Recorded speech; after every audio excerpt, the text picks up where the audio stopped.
Hello नमस्कार good morning math classes 06 में आप सभी का स्वागत है। दोस्तों हमारा आज एक वस्तुनिष्ठ प्रश्न की क्लास शुरू करा रहे हैं। आज के वस्तुनिष्ठ प्रश्नों में आपको मिलने वाले हैं व्रतों से संबंधित सवाल, जिसका टॉपिक इससे पहले अभी इसके हमने जो महत्वपूर्ण प्रश्न थे जो आपको करा दिए हैं। अब उनके वस्तुनिष्ठ प्रश्न है, इन्हीं के आधार पर जो आपके वस्तुनिष्ठ प्रश्न है कैसे आएंगे उन सबको हम अच्छे तरीके से आपको समझाते हैं। इनसे कैसे इस टॉपिक से किस तरीके से वस्तुनिष्ठ प्रश्न बन सकते हैं। तो आप सभी देर न करते हुए क्लास को एक बार पूरा देख लीजिए, ठीक है। क्लास में आज आपको व्रतों से संबंधित जितने भी हमारे वस्तुनिष्ठ प्रश्न बन सकते हैं वो आज सभी में आपको कराने वाला हूं, ठीक है। ये मत समझिए ये केवल 10 प्रश्न है, केवल 10 प्रश्न नहीं है। इनमें संबंधित जितने भी प्रश्न आपके आ सकते हैं वस्तुनिष्ठ प्रश्नों में वो सभी मैं आपको आज कराने वाला हूं। तो देर न करते हुए क्लास को स्टार्ट करते हैं। आइए, सबसे पहले हमारा पहला प्रश्न है वस्तुनिष्ठ प्रश्नों में, एक वृत्त की परिधि और व्यास का अनुपात है। सबसे पहले हमसे पूछा है कि एक वृत्त की परिधि और व्यास का अनुपात है। आइए देखते हैं। सबसे पहले हम समझते हैं व्रत। व्रत कैसा होता है, व्रत के बारे में जानते हैं। व्रत ये क्या बन गया हमारा व्रत, किसे कहेंगे, केंद्र। इसके अंदर क्या होगा, व्रत हमारी एक गोल संरचना, वो क्या कहलाएगी, व्रत। इसके अंदर क्या एक बिंदु होगा जिसको हम क्या कहेंगे, केंद्र। इसको क्या कहेंगे, केंद्र। इसको क्या बोलेंगे, केंद्र। केंद्र से जो ये परिधि होगी, व्रत की जो सीमा होगी वो क्या कहलाएगी, व्रत। केंद्र से व्रत की जो सीमा होगी उसको हम क्या कहेंगे, जिसको हम परिधि बोलते हैं। इससे यहां तक की दूरी क्या कहलाएगी, त्रिज्या। इसको हम क्या कहलाएंगे, केंद्र से परिधि तक की दूरी को हम क्या बोलते हैं, त्रिज्या। केंद्र से परिधि तक की दूरी को हम क्या बोलते हैं, त्रिज्या। त्रिज्या क्या होती है, त्रिज्या क्या बनाती है, एक परिधि बनाती है, आकृति फिक्स करती है। आइए, त्रिज्या हो गया। अब व्यास क्या होता है, व्यास केंद्र से क्या हो जाए, दो त्रिज्या। जो सबसे बड़ी जीवा होगी, जो ऐसी जीवा जो केंद्र से होकर जाए क्या कहलाएगी, व्यास। इसको हम क्या कहेंगे, व्यास। क्या कहेंगे, व्यास। तो हमसे सबसे पहले क्या पूछा है, हमसे पूछा है कि वृत्त की परिधि और व्यास का अनुपात। तो वृत्त की परिधि क्या होती है, जो त्रिज्या से क्या बनाए, एक सर्कल पूरा करे, उसको हम क्या कहेंगे, एक सर्कल पूरा कर दे त्रिज्या, उसको हम क्या कहेंगे, परिधि। तो परिधि का सूत्र क्या होता है, परिधि। वृत्त की परिधि का सूत्र होता है हमारा 2 पाई r। कितना होता है, 2 पाई r। और व्यास क्या होता है, मैंने आपको बताया दो त्रिज्याएं जुड़ जाएं क्या कहलाएगा, व्यास। क्या होता है, 2r। दो त्रिज्या का दोगुना क्या कहलाता है, व्यास। तो आइए इन दोनों में अनुपात निकालते हैं, प्लस 2r। 2 से 2 कट गया, r से r। क्या आ गया, पाई अनुपात 1। क्या आ गया, वृत्त की परिधि और व्यास का अनुपात कितना आ गया, पाई अनुपात 1। अच्छे से समझ में आ गई होगी कि क्या व्यास क्या होता है, त्रिज्या का दोगुना क्या होता है, व्यास। अच्छा, व्यास कहते किसे, व्यास कहते हैं व्यास की ऐसी जो जीवा जो केंद्र से होकर जाए, ऐसी जीवा जो केंद्र से होकर जाए क्या कहलाएगी, व्यास कहलाएगी। वृत्त की परिधि, परिधि समझे, चारों ऐसी कोई आकृति जिसकी चारों सीमा क्या कहलाएगी, परिधि क्या है, त्रिज्या। चारों ओर से एक अपना सर्कल पूरा करती है, उसको हम क्या कहते हैं, परिधि। ठीक है, तो हमारा पहले आंसर क्या आ गया, पाई अनुपात 1। ऑप्शन नंबर बी हमारा सही है। दूसरा प्रश्न क्या है, वृत्त के किसी एक भाग को वृत्त का कहते हैं। हमसे पूछा है कि वृत्त के किसी एक भाग को वृत्त का कहते हैं। आइए देखते हैं वृत्त के किसी एक भाग को। जैसे ये हमारा क्या है, वृत्त बन गया, ठीक है, ये हमारा क्या है, वृत्त। अब इसके किसी एक भाग को, इसका कोई सा भी एक भाग हो, मान के चलो यहां से यहां तक की दूरी, वृत्त के एक बिंदु से, ये एक बिंदु है ए और बी, यहां तक की दूरी को, एक भाग मतलब वृत्त के एक बिंदु से दूसरे बिंदु तक की दूरी को, ये दूरी होगी, उसको हम क्या कहेंगे? इसको हम बोलते हैं चाप। क्या बोलते हैं इसको? चाप। इसको हम क्या बोलते हैं? चाप बोलते हैं। एक भाग को हम क्या बोलेंगे? चाप बोले। वृत्त के किसी एक भाग को वृत्त का कहते हैं, क्या कहते हैं? चाप। इसका आंसर क्या हो जाएगा? चाप।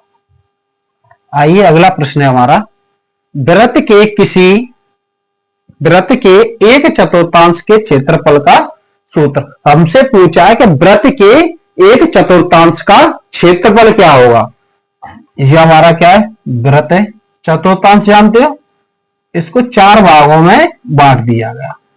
वृत्त को हमने क्या, चतुर्थांश का मतलब होता है चार भागों में बांट दिया, और चतुर्थांश का मतलब है किसी एक भाग का क्षेत्रफल।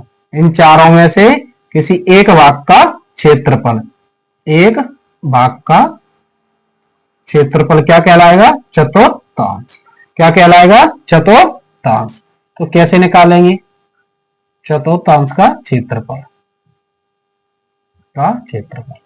एक बात बताइए, वृत्त का क्षेत्रफल क्या होता है?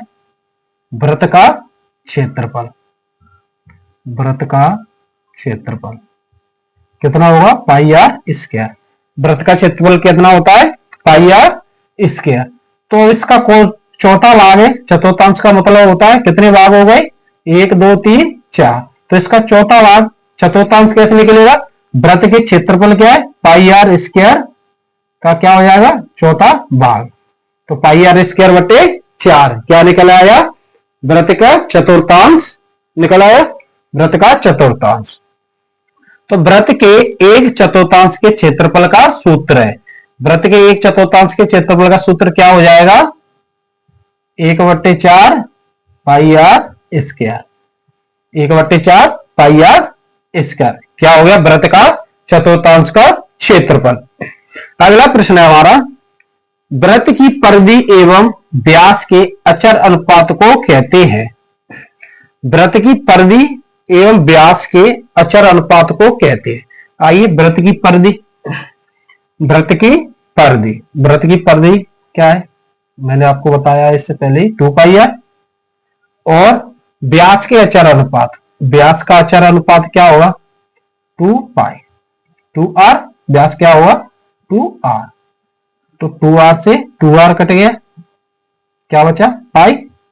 तो यहां इसका आंसर क्या हो जाएगा? पाई आर पर 1। अचर अनुपातों को हम क्या कहेंगे?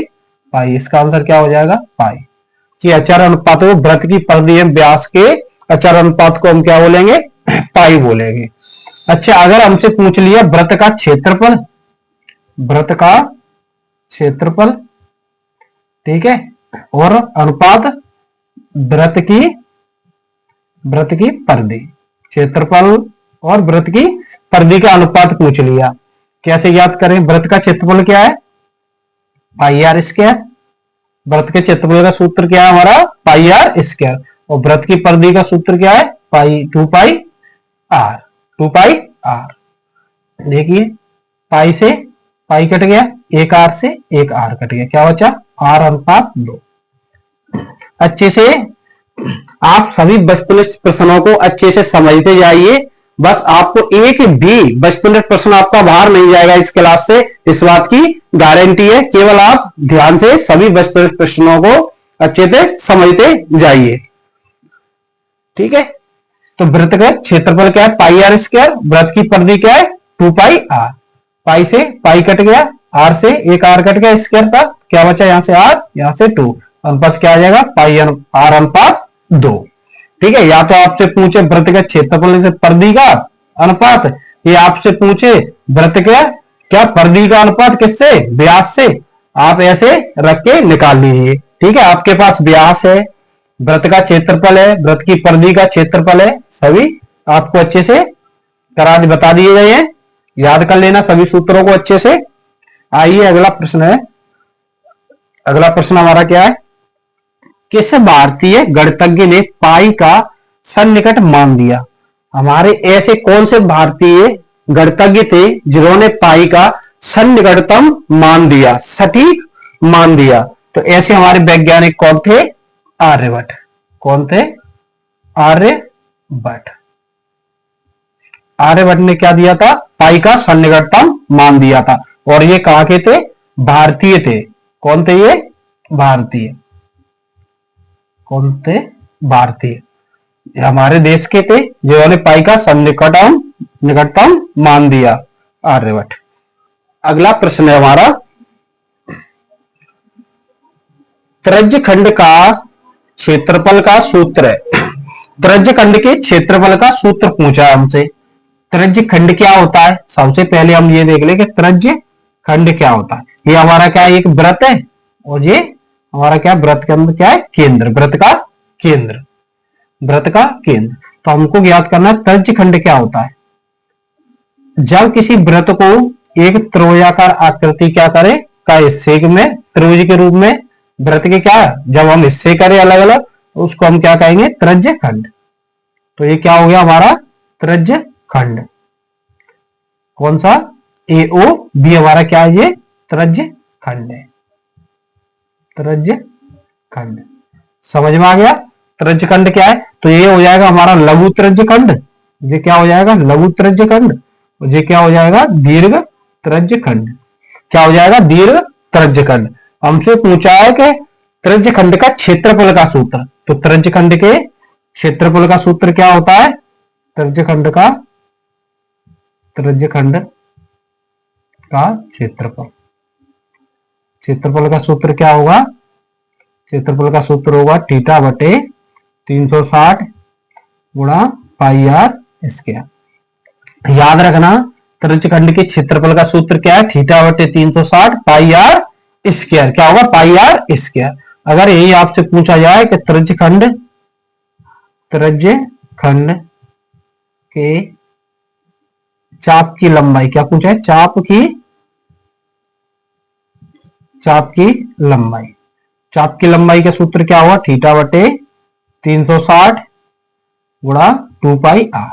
इन दोनों में से एक ही अंतर। अगर आपसे पूछा जाए चाप की, त्रिज्य खंड के चाप की लंबाई, चाप क्या बताया था, परिधि के एक बिंदु से दूसरे बिंदु तक की लंब दूरी को हम क्या बोलते हैं, चाप। और चाप की लंबाई का सूत्र क्या होगा, थीटा बटे 360 गुणा 2 पाई आर।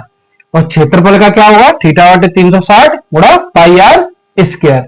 दोनों में यही अंतर है। तो आइए, हमसे सूत्र क्या पूछा था, त्रिज्य खंड का क्षेत्रफल। त्रिज्य खंड के क्षेत्रफल का सूत्र क्या होगा, थीटा बटे 360 गुणा pi are square, pi are square. अगला प्रश्न हमारा, वृत्तीय क्षेत्रफल के दो विशेष भाग क्या है। वृत्तीय क्षेत्रफल के दो विशेष भाग क्या है। अच्छा, कोई वृत्त है, इसके दो विशेष भाग कौन से होंगे, दो विशेष भाग कौन से होंगे। तो मैंने आपको बताया क्या, एक त्रिज्य खंड जिसका एक भाग है, दूसरा मैंने आपको क्या, दूसरा हमारा क्या होगा, जो वृत्त के क्या होता है, जीवा होती है। जीवा क्या है, वृत्त को दो हिस्सों में तोड़ती है, वृत्त को दो हिस्सों में तोड़ती है। इसको हम क्या कहेंगे, वृत्त खंड। क्या बोलेंगे, वृत्त खंड। छोटे वाले खंड को हम क्या बोलेंगे, लघु। छोटे वाले को हम क्या बोलेंगे, लघु। बड़े को क्या बोलेंगे, दीर्घ। ये क्या हो जाएगा हमारा त्रिज्य खंड। क्या हो जाएगा, त्रिज्य खंड। तो दोनों को हम क्या बोलते हैं, वृत्त के विशेष भाग क्या कहलाते हैं, वृत्त खंड और त्रिज्य खंड। देखो, कोई भी जीवा जब वृत्त को दो भागों में तोड़े तो क्या कहलाएंगे, वृत्त खंड। तो कोई भी त्रिभुजाकार आकृति वृत्त को दो हिस्सों में तोड़े तो क्या कहलाएगा, त्रिज्य खंड। दोनों में अंतर समझिए।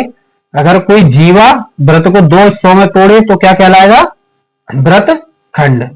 और कोई त्रिभुजाकार आकृति वृत्त को क्या करे, कोई दो त्रिज्याओं के द्वारा वृत्त को क्या किया जाए, दो अलग हिस्सों में तोड़ा जाए, क्या कहलाए, त्रिज्य खंड। त्रिभुज मतलब त्रिभुजाकार, उसका हिस्सा कैसा हो, त्रिभुज के आकार का हो, क्या कहलाएगा, त्रिज्य खंड। तो आइए, इसके दो भाग क्या होंगे, वृत्त खंड और त्रिज्य खंड। त्रिज्य खंड, त्रिज्य खंड और वृत्त खंड। त्रिज्य खंड और वृत्त खंड, ठीक है। दो है, त्रिज्य खंड और वृत्त खंड।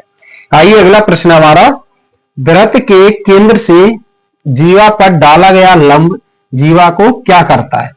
हमसे पूछा है कि वृत्त के केंद्र से, कहां से, ये एक वृत्त है हमारा, वृत्त है, ठीक है। और इसके केंद्र से कोई एक जीवा है, वृत्त पर का है कोई एक जीवा, ये जीवा है, क्या कहलाएगी हमारी जीवा। जीवा होती क्या है, वृत्त के एक बिंदु से वृत्त के दूसरे बिंदु तक की दूरी को हम क्या कहेंगे, जीवा। जीवा और जीवा और चाप में आप कंफ्यूजन हो कि जीवा क्या होती है, चाप क्या होता है। ध्यान से समझ लिए, परिधि के एक बिंदु से दूसरे बिंदु तक की दूरी को हम क्या कहेंगे, जीवा। तो यहाँ क्या है, वृत्त के एक बिंदु से दूसरे बिंदु तक की दूरी को हम क्या कहेंगे, जीवा बोलेंगे। यहाँ परिधि की दूरी के बारे में बात करेंगे तो क्या होगा, चाप। और जब वृत्त के बारे में बात करेंगे दो बिंदुओं के बारे में तो क्या कहलाएगा, क्या हुआ, हमारी जीवा। तो हमसे प्रश्न पूछा गया है कि केंद्र से जीवा पर डाला गया लंब, केंद्र से जो एक रेखा जीवा पे ये लंब डाल दिया, जीवा को क्या करता है। तो जो लंब डलेगा दोनों का होंगे, लंब क्या होता है 90 डिग्री का, जीवा के साथ लंब क्या बनाएगा, 90 डिग्री का कोण बनाएगा, 90 डिग्री का कोण। तो ये क्या हो जाएगी, जीवा को समद्विभाजित करेगा, मतलब जो लंब होगा हमारा वो क्या करेगा, जीवा को समान दो भागों में तोड़ देगा। क्या करेगा, समान दो भागों में तोड़ देगा। समान दो भागों मतलब जो ए एम, जो हमारी क्या जीवा है ना ए बी, उसको क्या होगा दो समान भागों में तोड़ देगा, ठीक है। तो यह क्या आएगा, समद्विभाजित करेगा। इसका आंसर क्या हो जाएगा, समद्विभाजित, समद्विभाजित। आइए फिर से समझ लीजिए, वृत्त के केंद्र से जीवा पर डाला गया लंब जीवा को क्या करता है, क्या करेगा, समद्विभाजित, समान दो भागों में काट देगा। अगला प्रश्न हमारा, वृत्त के केंद्र पर बने कोण का अंशीय माप है। वृत्त के जो केंद्र पर, वृत्त के केंद्र पर जो कोण बनता है उसका अंशीय माप कितना होता है। यहाँ ये केंद्र पे जो कोण बनता है उसका अंशीय माप कितना होता है। तो इसका अंशीय माप कितना होता है, 360 डिग्री। कितना होता है, 360 डिग्री। अगर इसी को क्या बोले, किसी चतुर्थांश के अगर हमसे पूछ लिया जाए, कोई वृत्त है इसको चार भागों में काट लिया जाए तो इसके चतुर्थांश का कोण क्या होगा, क्या पूछ लिया जाए, चतुर्थांश का कोण, चतुर्थांश का कोण कितना होगा। तो इसके कितने उससे हो गए चार, केंद्र पर कोण कितनी डिग्री का बनता है, 360 का। तो एक भाग का कोण कितने का होगा, 90, दूसरा 90, 90, 90। जब आपको ऐसे कोण याद करने हो केंद्र पे तो क्या करेंगे, इसके ये देखो कितने भाग हो रहे हैं। अगर इसको क्या होगा, अगर इसी वृत्त को हम क्या करते, इतने कोण 100 बांट दिया जाए, 1 2 3 4 5 6 समान भाग है, तो इसमें पूछा जाए एक भाग पर, एक भाग का कोण कितना होगा, एक भाग का कोण। तो एक भाग का कोण कितना होगा, कितने भाग हैं ये, 6, 1 2 3 4 5 6, 360 में 6 का भाग दे दीजिए, 360 बटे 6, 6 36 कितना होगा, 60 डिग्री। कितने डिग्री का होगा, 60 डिग्री का। आप इनको बस अच्छे से समझते जाइए, आपका एक भी वस्तुनिष्ठ प्रश्न गलत नहीं होगा। अगर अच्छे से समझ लिया तो एक भी प्रश्न आपका गलत नहीं होगा, बस केवल ध्यान से समझते जाइए, ठीक है। तो इसका अंशीय माप क्या होगा, वृत्त के केंद्र पर बने कोण का अंशीय माप कितना होगा, 360 डिग्री। कितना होगा, 360 डिग्री, ठीक है। आइए अगला प्रश्न हमारा, एक वृत्तखंड का क्षेत्रफल, क्या, एक वृत्तखंड का क्षेत्रफल, ध्यान से समझ लीजिए, ये हमारा क्या है, वृत्तखंड, ये वृत्तखंड है, ये वृत्तखंड, ये एक जीव क्या है, वृत्तखंड हो गया, ये लघु वृत्तखंड, ये दीर्घ वृत्तखंड, ये क्या है, एक जीवा, ये हमारा क्या हो गया, केंद्र, क्या हो गया, केंद्र। तो हमसे प्रश्न में पूछा है, क्या पूछा है कि एक वृत्तखंड का क्षेत्रफल बराबर, वृत्तखंड का हमें क्षेत्रफल बराबर बताना है, कितना होगा, संगत त्रिज्यखंड का क्षेत्रफल, त्रिज्यखंड क्या है, ए ओ बी, इस पूरे त्रिज्यखंड का क्षेत्रफल में से अगर हम इस त्रिभुज के क्षेत्रफल को घटा दें, इस वाले भाग को इसमें से माइनस कर दें तो क्या आ जाएगा हमारा, इस भाग आ जाएगा ये वृत्तखंड का क्षेत्रफल, जे ए वाला ज्ञात हो जाएगा। फिर से समझ लीजिए, ये हमारा क्या है, एक, अच्छे से समझ लीजिए, ये हमारा क्या है, एक त्रिज्य खंड है। क्या है ये? त्रिज्य खंड। इस पूरे त्रिज्य खंड में से ये क्या बन गया हमारा, इस त्रिभुज को घटा दिया है। त्रिभुज क्या? ए ओ बी। इस ओ ए बी को, इस त्रिभुज को घटा दिया जाए तो हमें क्या मिलेगा? केवल इस वृत्तखंड का क्षेत्रफल। तो त्रिज्य खंड के क्षेत्रफल में से हम क्या माइनस कर दे? त्रिभुज का क्षेत्रफल। त्रिभुज का क्षेत्रफल, या हम बोल सकते हैं क्या? या हम बोल सकते हैं संगत त्रिभुज का क्षेत्रफल। संगत त्रिभुज का क्षेत्रफल क्या माइनस कर दें? संगत त्रिभुज का क्षेत्रफल को माइनस कर देंगे तो हमें क्या मिल जाएगा? वृत्तखंड का क्षेत्रफल। अगर आपसे पूछ लिया जाए कि दीर्घ वृत्तखंड का क्षेत्रफल क्या होगा, दीर्घ वृत्तखंड का, इस दीर्घ वाले का पूछ लिया तो हमारा आंसर क्या होगा? दीर्घ वृत्तखंड। कैसे निकालेंगे? दीर्घ वृत्तखंड, दीर्घ वृत्तखंड का क्षेत्रफल कैसे निकालेंगे?